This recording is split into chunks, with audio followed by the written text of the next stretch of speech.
Amém. Glória a Deus. Obrigado, pastor Ricardo. Graças a Deus. Cumprimento a amada igreja com a santa e gloriosa graça e a paz de nosso Senhor e Salvador Jesus Cristo. Amém, meus irmãos? A paz do Senhor, irmãos. Amém? Vamos aproveitar que nós já estamos de pé, sem perda de tempo. Abra comigo a sua Bíblia. Do Evangelho de Jesus Cristo, segundo escreveu Dr. Lucas. Evangelho de Jesus Cristo, segundo escreveu Dr. Lucas, capítulo de número 19, a partir do versículo de número 1. Vou pedir a gentileza do irmão aqui do som para me dar só mais um pouquinho de retorno.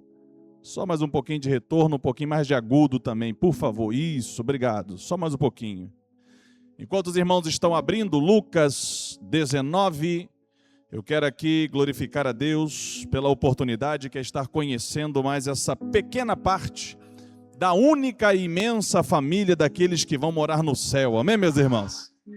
Graças a Deus. Louvar a Deus pela vida da pastora Neia, pela confiança, pela oportunidade, por ter atendido uma indicação de um grande amigo nosso, pastor João Aguiar, uma bênção de Deus, um homem de Deus que é uma referência aqui na cidade de Salvador. Maria Aguiar, João Aguiar, certamente falaram com a pastora Neia, e a pastora Neia, muito gentilmente, nos concedeu a oportunidade de estar ministrando a poderosa palavra de Deus aqui na igreja de vocês, nessa igreja batista maravilhosa, que eu estou conhecendo no bairro de Boa Viagem, não é isso? Boa Viagem aqui? Graças a Deus. Vim aqui acompanhado do meu pai, afinal de contas é dia dos pais, Então para mim é uma honra muito grande ajudar o meu pai, a se arrumar, botar a Bíblia debaixo do braço, e trazer ele aqui para a casa do Senhor no dia dos pais. Eu moro na cidade de Brasília e vim esse final de semana, vou passar aqui uns 5 dias aqui em Salvador, resolvendo umas questões, passar a oportunidade de vivenciar esse almoço do dia dos pais com o meu pai, Eu sei que hoje muitos irmãos passaram com seus pais, passaram com as suas famílias, glória a Deus. É o dia de um culto mais assim devagarinho, O pessoal almoçou bastante, descansou, barriga mais cheia, A gente sabe disso, Mas o importante é que Jesus está aqui nessa noite, irmãos. Jesus está aqui nessa noite. Quantos acharam Lucas 19? Digo amém. Estarei lendo na versão NAA. Se puder colocar para mim, Nova Almeida atualizada 2017. Versão NAA. Você botou King James, Nova Almeida. Isso, rapaz, gostei de ver, Já botou aqui. Diz assim a palavra do Senhor: entrando em Jericó, Jesus atravessava a cidade. Eis que um homem rico, repita comigo, homem rico. Para a quantidade de pessoas está baixo, homem rico. Eu continuo, um homem rico, chamado Zaqueu, chefe dos publicanos, procurava ver quem era Jesus, mas não podia, por causa da multidão, por ser ele de pequena estatura. Então, correndo adiante, subiu num sicômoro, em outras versões uma figueira brava, a fim de ver Jesus, porque ele havia de passar por ali. Quando Jesus chegou àquele lugar, olhando para cima, disse: Zaqueu, desce depressa, porque hoje preciso ficar na sua casa. Zaqueu desceu depressa e o recebeu com alegria. Todos os que viram isto murmuravam, dizendo que Jesus tinha se hospedado com um homem pecador. Zaqueu, por sua vez, se levantou e disse ao Senhor: Senhor, vou dar a metade dos meus bens aos pobres, e, se roubei alguma coisa de alguém, vou restituir 4 vezes mais. Então Jesus lhe disse: hoje houve salvação nessa casa, pois também este é filho de Abraão, porque o Filho do Homem veio buscar e salvar o perdido. Amém? Agora feche a sua Bíblia, coloque em cima do banco. Se você puder e quiser, com muito carinho e respeito, dê a mão para a pessoa que está do seu lado, à sua esquerda, à sua direita. Vamos orar uma vez mais. Pai, em nome de Jesus, Muito obrigado, Senhor, porque nós estamos aqui nessa noite na Tua casa para louvar e bendizer o Teu nome. Muito obrigado, Senhor, porque estamos aqui na Igreja Batista, Senhor, aqui no bairro, na cidade de Salvador, para louvar e bendizer, sentir a Tua presença. Obrigado por cada oportunidade que já foi concedida neste culto. Obrigado por cada canção que já foi entoada, por cada palavra que já foi proferida.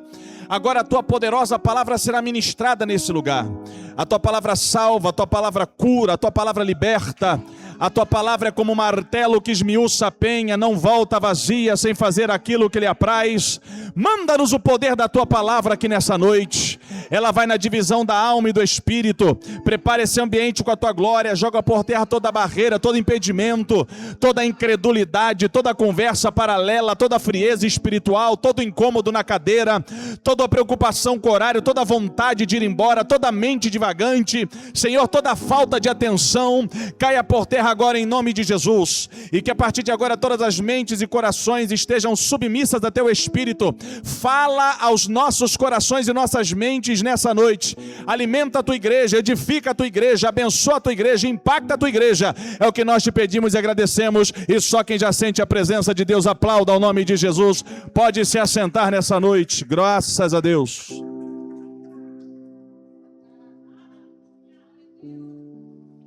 Glória a Deus. Irmãos, ao final, eu estarei ali na entrada da igreja, porque eu trouxe o meu mais novo livro. Eu lancei um livro, eu moro na cidade de Brasília, e esse livro se chama O Agir de Deus no Tempo da Promessa. Eu lancei esse livro agora, recentemente. O subtítulo é Quando Ele Fala, Ele Cumpre. Abaixa só um pouquinho o teclado, pode continuar, mas abaixa só um pouquinho comigo. Isso, obrigado. Quando Ele fala, Ele cumpre. Eu escrevi esse livro porque Deus fez diversas promessas na minha vida. Muitas delas se cumpriram e muitas delas ainda vão se cumprir. Eu tenho promessa de Deus na minha vida, só para você ter um exemplo, que já tem mais ou menos 15 anos. Até hoje não se cumpriu. Mas eu sei que vai se cumprir.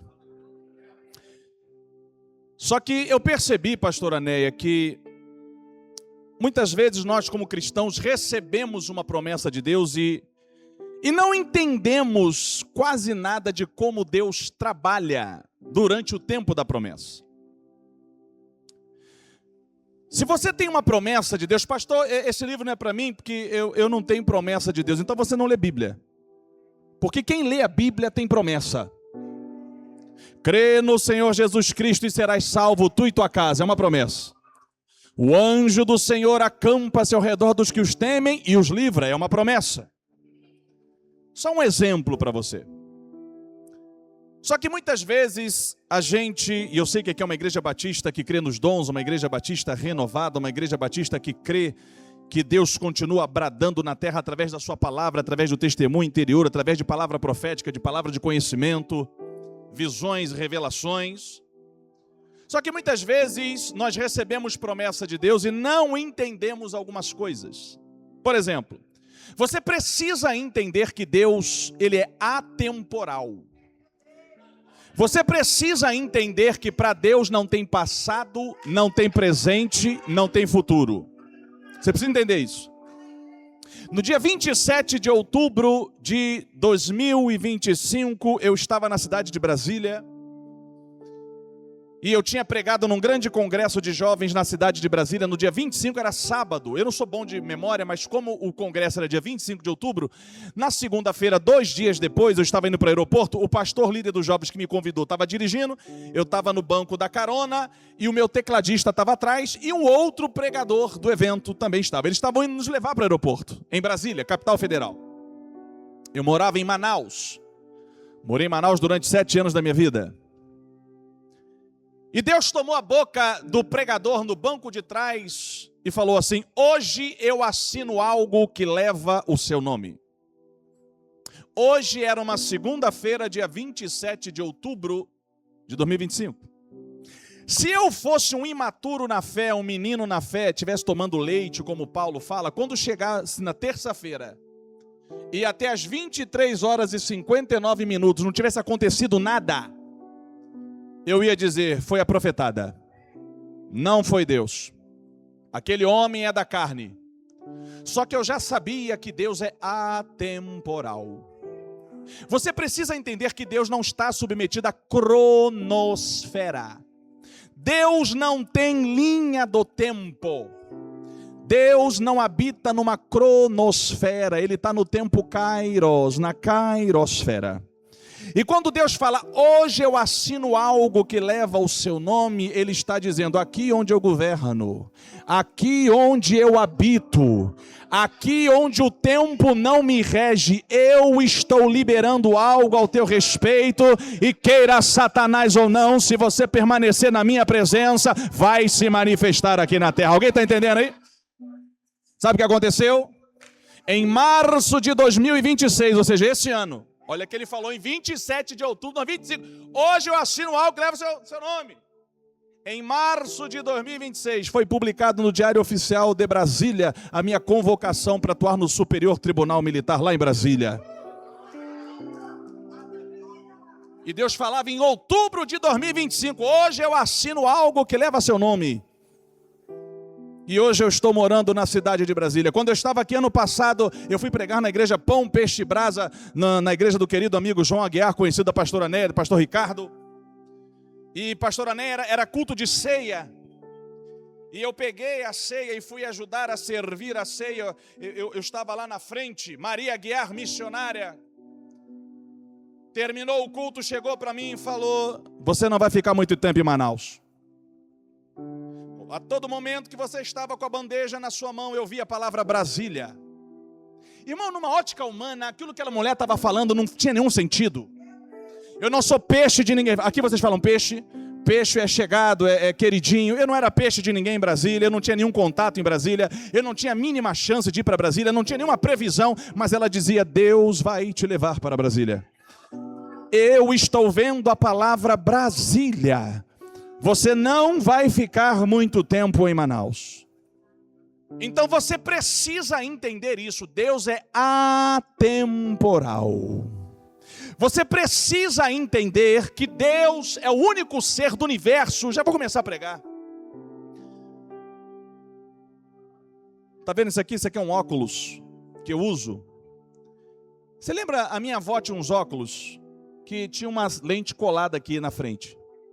Eu falava, vovó, para que essa lente pequenininha, um negócio trombolhudo, horroroso? Eu falava, vó, para que é isso? Minha avó Tereza, ela falava, meu neto, aqui é para eu ver de perto. A lente que ficava aqui era a lente de perto e o restante era a lente de longe. Porque naquela época não havia a tecnologia que nós temos hoje. Hoje eu tenho um óculos para perto, uns óculos para perto, para longe. Isso aqui chama-se lente multifocal. A lente multifocal, através de uma única lâmina fina, você vê de perto e você vê de longe. Para você entender o Deus que faz promessas, você precisa entender que Ele é atemporal. E que Ele é o único ser do universo que tem uma visão multifocal. Deus está te vendo sentado nessa cadeira aqui, vaso de verde. Mas Ele está te vendo há 10 anos atrás, nesse mesmo momento. Ele sabe de onde te tirou e conhece a tua história. E Ele também está te vendo daqui a 10 anos lá na frente. Deixa eu te falar uma coisa, não fica chateado comigo não. Deus não está nem um pouco preocupado com a tua angústia hoje. Não está nem um pouco desesperado sentado no trono com o teu choro, com o teu desespero. Porque Ele já está te vendo lá na frente, meu filho. Ele já está te vendo lá na frente, minha filha. Ele já está vendo o culto e ações de graça que você vai dar lá na frente. Ele já sabe que você vai sair dessa. Visão multifocal. Deus vê passado, presente e futuro ao mesmo tempo. Você está entendendo agora por que você está aqui hoje quebrado, falido, sem um centavo no bolso? Deus toma a boca de uma serva e Deus fala, você vai ser um grande empresário, uma grande empresária. Aí você diz, eu não acredito, não tem nada a ver com o que eu estou vivendo. É porque Ele já está te vendo lá na frente.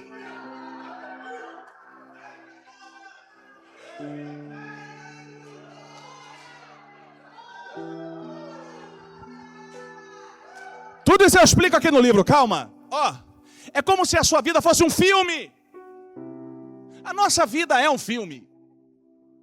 Imagine que sua vida é um filme de 2 horas de duração. Muitas vezes Deus vai pegar um recorte da cena que está em 1 hora e 25 minutos. E tu está vivendo ainda nos 40 minutos do filme. Tu está aqui em 40 minutos. Aí vem um profeta e nem o profeta sabe quando, ele só vê a cena. Pega isso aqui. Deus mostra para o profeta a cena que está em 1 hora e 25. E ele fala assim: varão, eu estou te vendo fardado. Eu estou vendo uma patente chegando no teu ombro. E às vezes ainda está fazendo prova, nem terminou a faculdade. É porque Deus já está mostrando uma cena que está no teu filme lá na frente. Lembra de Ezequiel, na famosa passagem do Vale de Ossos Secos?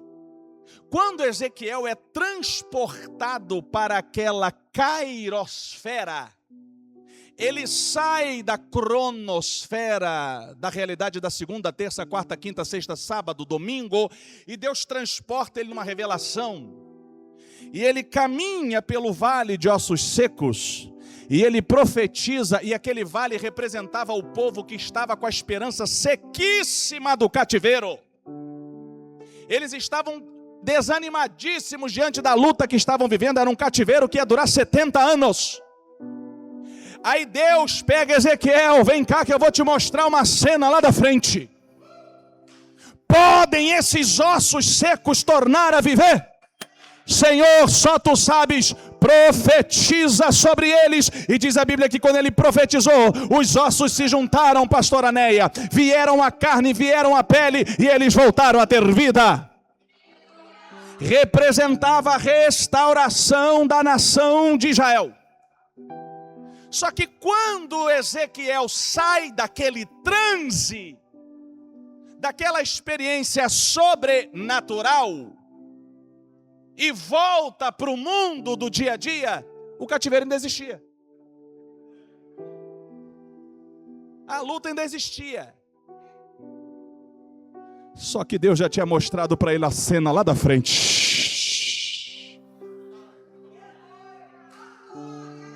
Você precisa entender que Deus se responsabiliza por aquilo que promete. Se Deus falou que vai fazer e você permanecer na posição, queira Satanás ou não, a promessa de Deus vai se cumprir na sua vida. Então, irmãos, eu não vou pregar sobre isso. Aqui eu conto como é que eu passei para concurso de oficial do exército, aqui eu conto como eu passei para concurso de juiz. Deus me falou até a posição. Deus me falou até a posição. Eu fui reprovado em 3 fases, mas Deus cumpriu a promessa. Se for necessário Deus anular a tua prova, Ele anula e mostra que Ele é Deus na tua vida. Eu já vi pessoas desclassificadas de concurso. Deus tomou a boca do vaso e falou, tu vai entrar, e Deus desclassificou e mudou o edital. Nunca subestime a capacidade de Deus de te surpreender. Este é o Deus da Bíblia, é o Deus que ainda cumpre promessas. Só quem acredita aplauda o nome de Jesus. Então passa lá no final, é mais barato que um lanche ruim lá fora, e me dá essa oportunidade. Eu não moro aqui, então vai ser a chance de a gente tirar uma foto e fazer uma dedicatória para vocês, viu? E eu tenho certeza que vai edificar a sua fé. É um livro pequeno, pastor, mas você diz que é estudado e tal, mas fez um livro tão pequeno de propósito, para você ler. Porque hoje em dia, com a vida corrida, pastora Neia, ninguém aguenta ler livro grande. Eu falo por mim, eu tenho uns livros lá em casa que quando eu olho o tamanho, isso aí, quando eu tiver tempo eu leio. Então eu fiz um livro pequenininho, acessível, para edificar a sua fé, até como um devocional. Eu já li a metade dele numa viagem de avião. Tem gente que já leu esse livro em 3 dias, porque é uma linguagem fácil e muito simples para edificar a sua fé, meu irmão. Amém? Glória a Deus. Agora vamos iniciar a mensagem. Nós abrimos a nossa Bíblia numa passagem muito conhecida. Nós abrimos a nossa Bíblia na história de um homem chamado Zaqueu. Para quem não sabe, Quando você estuda teologia, e eu tenho certeza que pastor Ané, pastor Ricardo, os demais obreiros sabem o que eu estou falando, aqui é uma igreja batista, uma igreja bíblica. Quando você estuda teologia, você aprende na matéria Evangelhos que Mateus, Marcos e Lucas são chamados de evangelhos sinóticos. Por que sinóticos? Vem da expressão grega sin, junto, ótico, olhar. Sinótico, olhar junto. É como se Mateus, Marcos e Lucas escrevessem muitas histórias semelhantes. É muito comum na sala de aula de teologia, quando você estudar, o professor didático pegar uma tabela, ele bota uma coluna aqui, Mateus, Marcos, Lucas, e vai botando as histórias que aparecem às vezes nos 2, aparecem nos 3, tem história que aparece em Mateus e Marcos, mas não aparece em Lucas, tem história que aparece em Mateus e Lucas, mas não aparece em Marcos, aí você vai fazendo uma comparação, mas você vai vendo que algumas histórias se repetem. Por isso são chamados sinóticos, olhar junto, cada qual dando o seu ponto de vista, às vezes da mesma história. E é por isso que as pessoas que não são teológicas ou são incrédulas, são céticas e gostam de criticar a Bíblia, eles falam, a Bíblia tem erro. Coitados, é porque vê que Mateus conta a mesma história de um jeito um pouquinho diferente de Marcos. E não tem problema nenhum. Irmãos, se de repente aqui nesse culto, por exemplo, essa pregação, terminar esse culto e perguntar, irmã, me defina como foi a pregação, ela vai contar de um jeito. Se perguntar para essa irmã de verde aqui, ela vai contar de outro jeito.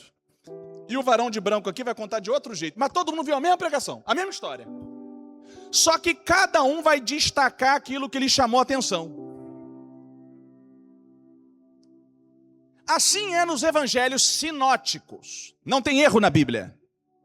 É porque às vezes Lucas conta aquela mesma história e detalha uma coisa que ele, como era médico, aquilo para ele fez mais sentido. Por exemplo, só Lucas relata o fenômeno da hematidrose, que é o fenômeno dos vasos sanguíneos no auge de uma angústia profunda se dilatam e rompem e mistura com o suor. Só Lucas, que era médico, vai falar isso. Só Lucas, que era médico, presta atenção, vai se importar o que é direita e esquerda. Porque um médico, que quando vai operar, tu imagina se o problema é na mão direita, você opera na esquerda. Tu imagina se tu chega mancando da perna direita no hospital, o médico vai lá e opera a perna esquerda. Então Lucas presta atenção nessa coisa, esquerda, direita. Você entendeu agora? Porque diz a Bíblia que no dia em que Jesus foi preso no Getsemane, Mateus e Marcos dizem assim, e um dos seus discípulos, pegando a espada, cortou a orelha do servo do sumo sacerdote. Mateus e Marcos falam a mesma coisa. Aí vem Lucas e fala, não, peraí, cortou a orelha não, pô, eu sou médico. Quando vieram prender um dos seus discípulos, pegou a espada, cortou a orelha direita do servo do sumo sacerdote. Porque tem diferença entre direita e esquerda. O único que não é sinótico é o Evangelho de João. O Evangelho de João é um dos evangelhos mais lindos para você indicar e escrever e indicar para um novo convertido. Porque o Evangelho de João, ele diz o motivo pelo qual ele escreve. Ele fala, todas essas coisas foram escritas para que vocês saibam que Jesus é o Filho de Deus. O Evangelho de João, para quem não sabe, 90% do Evangelho de João é inédito. Existem coisas na vida de Jesus que você só sabe porque João contou. Por exemplo, só o Evangelho de João começa com uma apologia, uma defesa da fé cristã e da deidade de Cristo, ou seja, Jesus como Deus. Só o Evangelho de João começa assim, no princípio era o Verbo, e o Verbo era Deus, e o Verbo estava com Deus, sem ele nada do que foi feito se fez. Aí no versículo 2, eu quero ver se alguém dá um glória a Deus aqui, ele termina dizendo assim, e para todos aqueles que o receberam, deu-lhes o poder de serem chamados filhos de Deus. Deu-lhes o poder de serem chamados filhos de Deus. Só quem é filho de Deus aí dá um grito de glória a Deus aqui nessa casa. Que coisa linda. Não perca seu tempo lendo Mateus, Marcos e Lucas, que tu não vai achar essa defesa da fé. Só João vai contar o primeiro milagre público de Jesus, a transformação de água em vinho em Caná da Galileia. Só João, como discípulo amado e apóstolo mais próximo, vai contar a visita noturna de Nicodemos, que não era para ninguém saber, mas João relatou. Só João vai contar no capítulo 4 a conversa particular de Jesus na beira do poço de Jacó com a mulher samaritana. Só João no capítulo 5 vai contar o dia em que Jesus se arrumou para ir numa festa. E quando ele estava indo para a festa do templo, ele desviou o caminho, entrou pela porta das ovelhas, desviou de novo o caminho, mas fez tudo de propósito para levantar um homem que há 38 anos na beira do tanque de Betesda não pisava a planta do pé no chão. Só João vai relatar no capítulo 6 a pregação mais enigmática e confrontadora de Jesus. Ele chega diante de uma multidão e diz: eu sou o pão vivo que desceu do céu.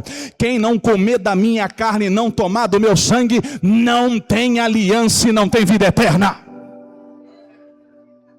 Então o evangelho de João, 90%, é inédito. Só que eu não vou pregar sobre o evangelho de João. Eu vou pregar sobre Zaqueu. Apesar do livro da história de Zaqueu ser contada pelo evangelista Lucas, preste atenção nisso aqui. A história de Zaqueu não aparece em lugar nenhum. Só no evangelho de Lucas. Olha a volta que eu dei para te explicar a riqueza disso aqui. Não está em Mateus. Não está em Marcos, embora sejam sinóticos. Não aparece no evangelho maravilhoso de João. E olha que João contava segredos íntimos de conversas particulares de Jesus. Tem coisa que só João contou. Ele também não conta. Não perca seu tempo procurando essa história em Mateus e Marcos e João, porque não existe. O único evangelista que vai contar a história de Zaqueu é Lucas. E eu vou dizer para você como é que você ouviu essa história, quem sabe até hoje como eu. Na versão tradicional da história de Zaqueu. A história de Zaqueu é pregada no Brasil e no mundo majoritariamente dessa forma. Eu vou te dizer. Jesus entra em Jericó. Olha para cima de uma figueira, lá está o nanico Zaqueu. Jesus fala: Zaqueu, desce depressa, porque hoje me convém pousar na sua casa. Almeida, revista e corrigida, 2009. Eu cresci ouvindo a pregação na versão Almeida. Hoje me convém pousar na sua casa. Zaqueu desce da figueira. Jesus entra na casa de Zaqueu. Zaqueu se arrepende porque a presença de Jesus constrange. Zaqueu passa a dar a metade dos seus bens aos pobres. Zaqueu passa a restituir 4 vezes mais a quem havia prejudicado. Jesus declara: hoje veio salvação a esta casa. Eu cresci ouvindo a pregação de Zaqueu dessa forma. Pela misericórdia de Deus, Jesus me salvou em 1994. Me batizei em 95. Em 95 eu tinha 15 anos de idade. E eu ouvi grandes expositores, grandes pregadores, grandes mestres da palavra de Deus contando essa história de Zaqueu dessa forma. Mas hoje eu quero te convidar a ver essa história de um outro lado da moeda. Hoje eu quero te convidar a ver essa história de um outro ângulo, sinótico. Lembra? Sinótico. A mesma história, agora a gente vai olhar de um outro lado. Eu vou pregar sobre 2 versículos em profundidade que estão aqui. É o versículo 5 e o versículo 8. E nós vamos debater sobre eles aqui nessa noite. O tema da mensagem nessa noite é a essência de Zaqueu. Afinal de contas, quem era Zaqueu? A Bíblia vai dizer que Jesus estava entrando na cidade de Jericó. A Bíblia vai dizer que Zaqueu era um homem rico. Nós declaramos aqui, ele era um homem rico. E a partir de hoje, nunca mais diga que Zaqueu era publicano. Zaqueu não era publicano. Zaqueu era chefe dos publicanos. Isso é diferente, irmão. É igual Naamã. Eu já vi tanto pregador falando isso. Porque Naamã era general da Síria. Que general da Síria, rapaz? Naamã era o comandante do exército da Síria. Ele não era só general, ele era general comandante. Como eu já falei, eu já fui oficial do exército, eu sei o que eu estou falando. Inclusive, servi aqui na ESAEX, Escola de Administração do Exército em Pituba. Eu me formei ali, fiz curso de oficial ali, em 2008. Saindo da Pituba, eu fui para o quartel-general de Brasília, quartel-general do Exército lá em Brasília. Lá eu fui assessor jurídico de general 4 estrelas.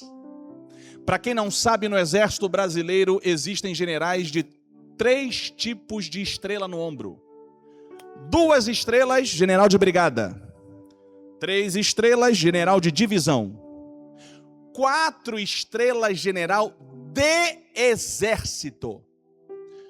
Todo general de exército é um general do exército, mas nem todo general do exército é um general de exército. Porque de exército tem que ter 4 estrelas no ombro. E lá em Brasília estava cheio e eu era assessor de um deles. Só que somente em tempo de guerra, preste atenção, o general no Brasil ganha 5 estrelas. Para ostentar 5 estrelas no ombro, ele tem o título de marechal. Marechal só se coloca a 5ª estrela no ombro se for em tempo de guerra. Hoje no Brasil nós não temos nenhum marechal. Todos os generais sentados no alto comando do exército em Brasília ostentam no máximo 4 estrelas. Pregador, você está perdido. Eu estou te explicando tecnicamente que Naamã era comandante do exército. E a Bíblia diz que através dele, Deus dava muitas vitórias à Síria. Ele não era só general, ele era considerado um marechal hoje em dia. E acima de todos os generais 4 estrelas, você tem um comandante do exército brasileiro. Esse era o Naamã, o comandante do exército da Síria. Esse era o Zaqueu. Ele não era publicano, ele era chefe dos publicanos. Por isso ele era muito rico. Só que os publicanos, eles eram mal vistos na sociedade judia. Os publicanos, para você entender, eram os cobradores e coletores de impostos. Eram eles que atuavam, para você entender, como se fosse na Receita Federal da época. E desde que o mundo é mundo, o povo não gosta de taxação e de pagar imposto, não gosta. E deixa eu te explicar o que Roma fazia. Preste atenção, Roma, quando dominava um povo, quando dominava uma cidade, um vilarejo, uma comunidade, Roma não se preocupava em se meter na religião deles. Roma não queria desfazer a cultura dele. Roma não estava nem aí. Roma só queria o dinheiro no bolso. Roma só se preocupava com os impostos. E o que os romanos inteligentemente faziam? Olha, eu estou te explicando quem é o Zaqueu, hein? Olha a volta que eu estou dando. O que os romanos inteligentemente faziam? Ao invés de pegar um romano, preste atenção nisso aqui, mandar lá para a cidade dominada, para o vilarejo, para a vila, e mandar que não conhecia ninguém, que não conhecia a cultura de ninguém, não sabia de nada, ia ser rejeitado muito mais facilmente. O que Roma fazia? Pegava um local, pegava alguém da região e dava um emprego para ele. Assim Zaqueu conquistou o cargo de chefe dos publicanos, porque era muito melhor para Roma pegar alguém da região que conhecia todo mundo, que já sabia como é que funcionava a cidade, que tinha acesso a todo mundo, a toda a burocracia, e aí aquela pessoa era muito mais fácil para ninguém sonegar o imposto. Não precisa dar muita volta para você, para te explicar que ninguém ia com a cara do Zaqueu. Jericó não era uma cidade pequena.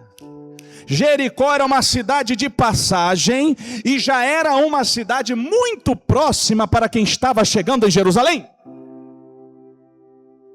Então Jericó tinha muito comerciante, muito viajante, então tinha muito tributo, porque circulava muita grana, muita moeda.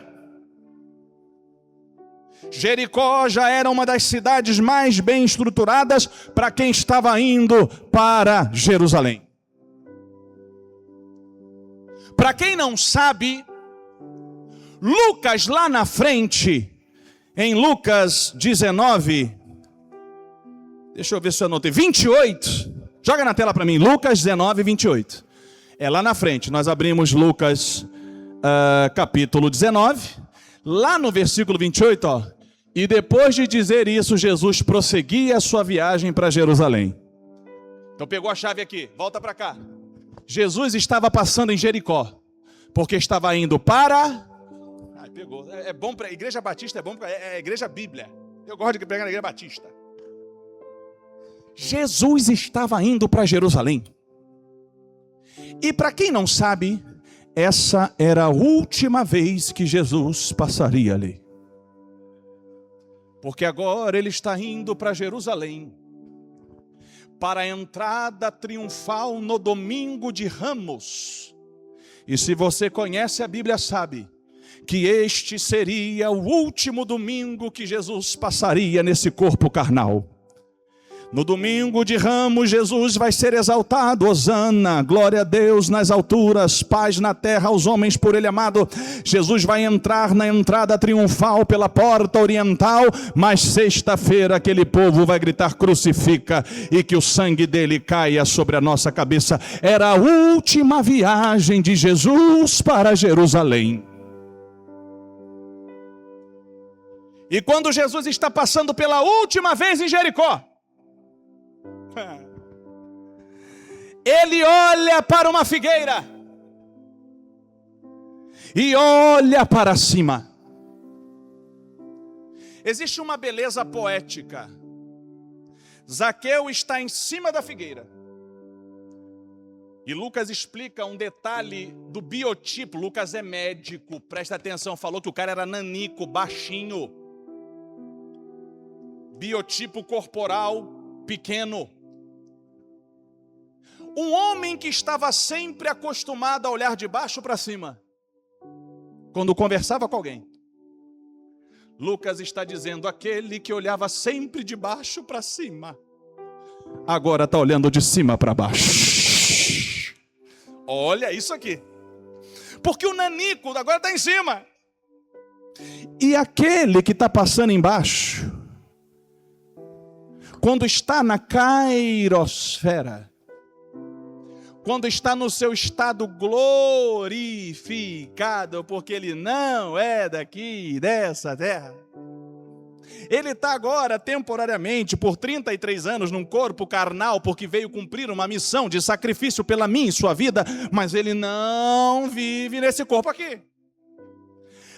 Antes daqui e agora, inclusive depois daqui, ele está acostumado a sempre olhar de cima para baixo.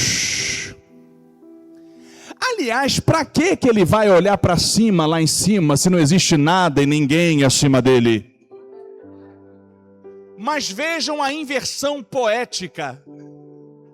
Aquele que só olha de cima para baixo, e a Bíblia diz que nós fomos colocados como espetáculo da terra, o salmista diz, quem é como o Senhor, que se inclina para ver o que acontece na terra? Aquele que se abaixa para enxergar você, naquele dia estava olhando para cima para enxergar Zaqueu. Parece que vejo Jesus falando, Zaqueu, aproveita, é só hoje, viu? Hoje sou eu que estou olhando para cima e hoje eu deixo você me olhar de cima para baixo.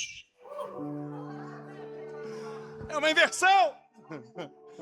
Ah, pegou essa? Legal, né? Olha o que Deus faz para poder se colocar na sua posição para entender você. Hoje eu vou trocar, Zaqueu. Eu vou fazer que nem você faz. Mas é só por hoje. Jesus está passando e existem centenas e milhares de pessoas em Jericó. Já falei que Jericó é uma cidade média. Não chega a ser uma Jerusalém, mas é uma cidade de médio porte. Passavam caravanas por ali, centenas e milhares de pessoas, e Jesus olha para cima. Quando Jesus olha para cima, eu vou pregar sobre esse versículo. Versículo 5, bota na tela, por favor. Versículo 5. Quando Jesus chegou naquele lugar, olhando para cima, disse: Zaqueu, desce depressa, porque hoje preciso ficar na sua casa.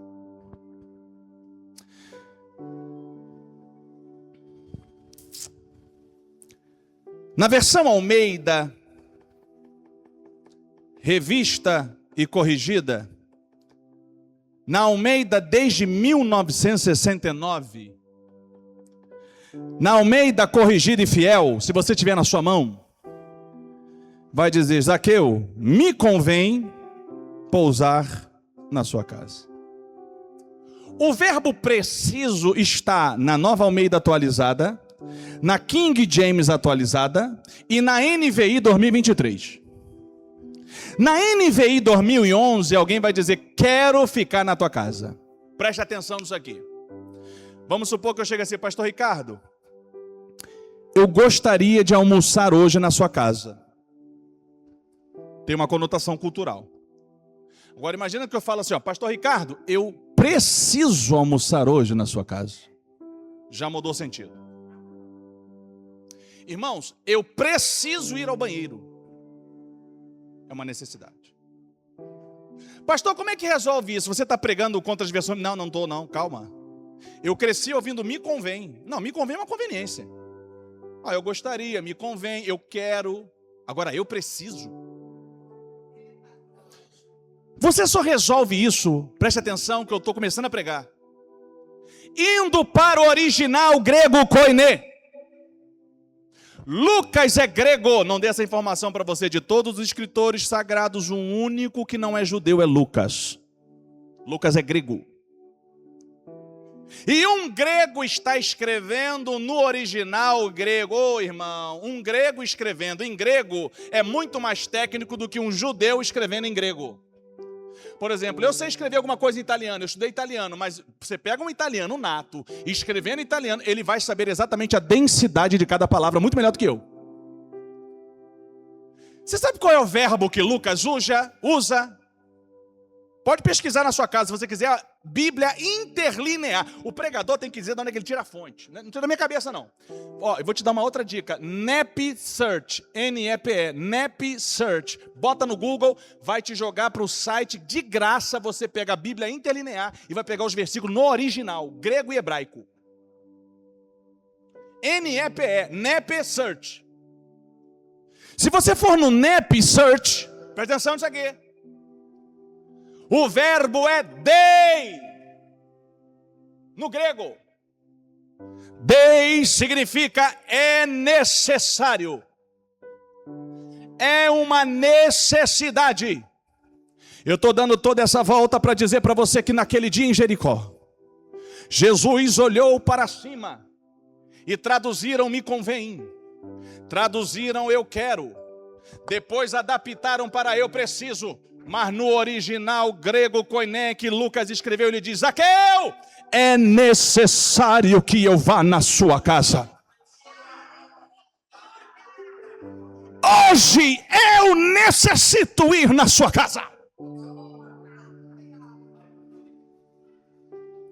É o mesmo verbo que Lucas vai usar em Lucas 9:22, quando ele diz: é necessário que o Filho do Homem padeça, seja rejeitado pelos anciãos, principais sacerdotes e escribas, seja morto e ressuscite ao terceiro dia. É necessário. Lucas 9:22 é um propósito divino soberano. Há uma necessidade, não é uma opção. Não, tem gente que vai começar a entender a pregação agora. Eu estou falando para você que é a última vez que Jesus está passando ali. Ele já sabe disso. Ele já sabe o que espera ele em Jerusalém. Ele já sabe que aquela é a chance. E ele diz: Zaqueu, é necessário que eu vá na tua casa hoje. A Bíblia diz que Zaqueu desce depressa. Ele não desce molengando. Ele não desce como muitas pessoas às vezes vêm à igreja. Ah, Deus, eu gostei da pregação, mas domingo que vem eu decido se eu aceito Jesus. Ou então vem aqui à frente, pede oração à pastora Né. Pastor, ora pela minha vida, eu estou enfermo. Aí quer a cura, mas não quer Jesus. A Bíblia diz, pastor Ricardo, que Zaqueu, quando escuta o convite, ele desce depressa e com alegria. Depressa e com alegria. Amado ouvinte da palavra de Deus, eu não sei se você veio o convite de alguém. Eu não sei se você está afastado dos caminhos do Senhor. Eu não sei se você nunca entregou a sua vida a Jesus Cristo, mas eu quero te trazer uma mensagem. Hoje Jesus está te fazendo um convite. Venha depressa e com alegria, porque Ele tem poder para mudar sua vida e sua casa. Aí Zaqueu desce depressa e com alegria. Outra coisa, hein? Hello? Lucas não explica, mas Jesus sabia o nome de Zaqueu.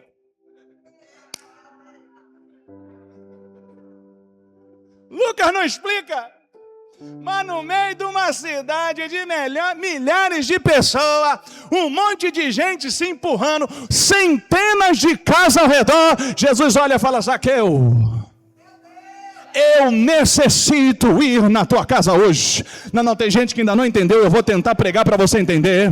Eu entendi, você entendeu. E a gente pensou assim: naquele dia Zaqueu saiu de casa achando que estava indo em busca de Jesus, mas na verdade era Jesus quem estava indo atrás de Zaqueu.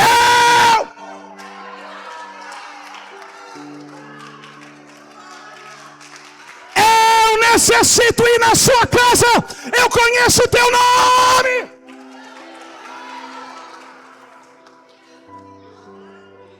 Você já começou a ver a história diferente, hein? Quando Zaqueu desce e entra em casa, a porta, ó, fechou. Quando a porta fecha, eu não vou pregar sobre esse versículo, eu prometi que era só o 5 e 8. No versículo 7, a multidão que ficou do lado de fora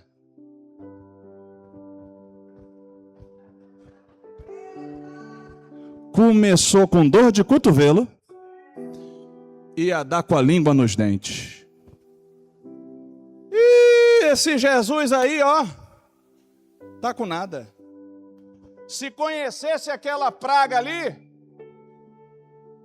ele entrou na casa de um pecador. Você está começando a entender a história? Você consegue imaginar que quando a mulher de Zaqueu ia no mercado, na rua, as pessoas, quem sabe, olhavam para ela e falavam: parou, para acesso ao assunto, que o assunto chegou. Olha a bolsa dela, olha o sapato dela, olha o vestido dela. Também é fácil, roubando do nosso dinheiro. Pegou isso aqui? As pessoas falavam mal de Zaqueu, e as pessoas falavam mal da família de Zaqueu. Só que Jesus entrou na casa de Zaqueu.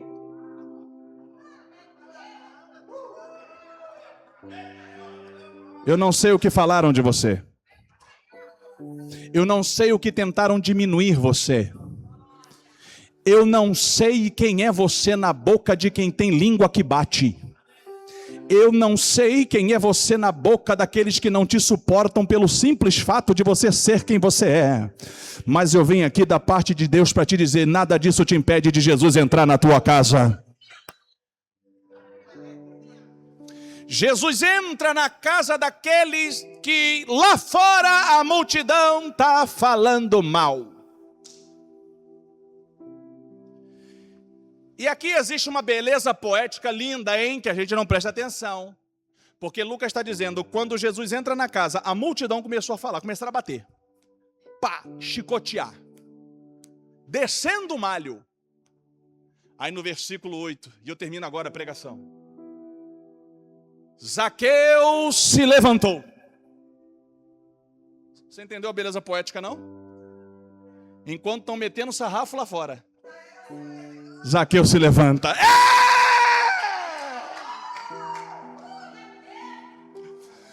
Pode bater quem quiser bater lá fora, mas aqui dentro, na presença de Jesus, eu fico de pé. Tem uma jogada de palavras aqui. Lucas está fazendo um paradoxo. No versículo 7 estão batendo, mas no versículo 8 ele se levanta. Ô irmão, você aqui é rico demais. Zaqueu se levanta e diz, Senhor, Senhor, Senhor, o miserável do Judas estava já andando com Jesus há 3 anos.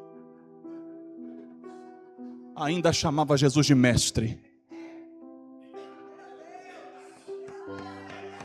João capítulo 13, a Bíblia diz assim, Jesus diz, vós me chamais mestre e Senhor, e dizem bem, porque eu sou. Pastor, qual é a diferença do mestre? Mestre ensina, mestre dá lição, mestre orienta. Existem muitas pessoas que vêm para a igreja e só querem Jesus como mestre. Se emociona no louvor, gosta das canções, acha bonita a pregação do pastor, da pastora, quer Jesus como mestre, mas não quer Jesus como Senhor. Como assim, pregador? Porque Senhor é o que manda. Senhor é o que manda. Tem gente que só quer o mestre que ensina, mas quando Jesus dá uma ordem, quando o pastor dá um direcionamento, quando vem uma disciplina, uma correção, uma direção, vira as costas e vai embora. Bom mestre, o que hei de fazer para herdar a vida eterna? Porque você me chama de bom, bom é só Deus. Vai e vende tudo o que você tem, volta a Deus pobres e me segue. Quem chama de mestre não fica quando Jesus confronta. Mestre, a lei manda apedrejar essa mulher. Tu, porém, o que dizes? Aquele que não tiver pecado, que atire a primeira pedra. Viraram as costas e foram embora, porque só tinham Jesus como mestre. Quando são confrontados, não permanecem na presença dele. Agora, Senhor, não. 45 do segundo tempo, errou, matou, de repente estuprou, sei lá o que ele fez, está na cruz, olhou para a cruz do meio e falou, Senhor, Senhor, lembra-te de mim quando entrares no teu reino. Jesus disse, fechado, hoje estarás comigo no paraíso. Só quem entende essa palavra aplauda, glorifique, exalte o nome do Rei.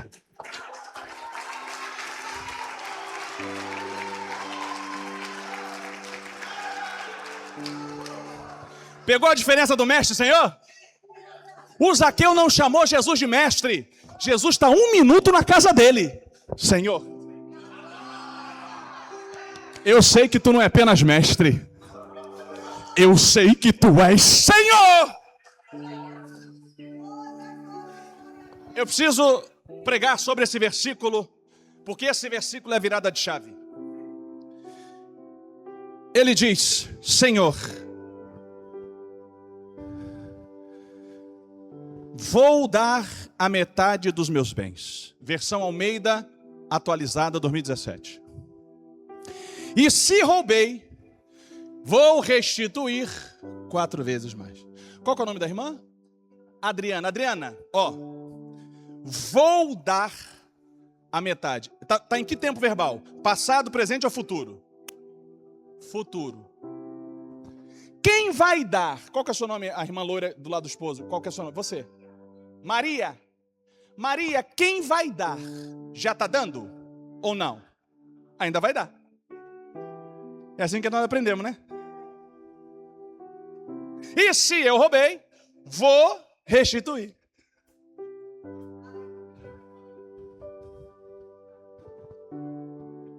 Sabe como é que está na Almeida antiga?